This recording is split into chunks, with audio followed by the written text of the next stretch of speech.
When we're full of spiritual pride, we begin to see others not as equals, but we begin to develop spiritual hierarchy. The first beatitude is not there by accident. You can't take blessed are the poor in spirit and move it to the second or third or fourth or to the end of the list.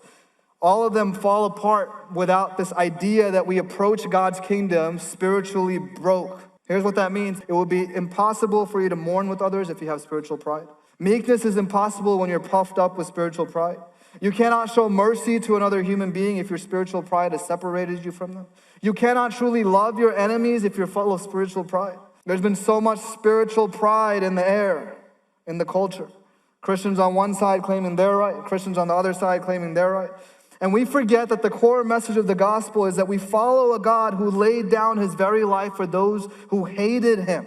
And there are far too many people who have mastered correcting their enemies, who have no clue what it means to love their enemies, because pride has allowed us to build walls based on religious experience and spiritual knowledge.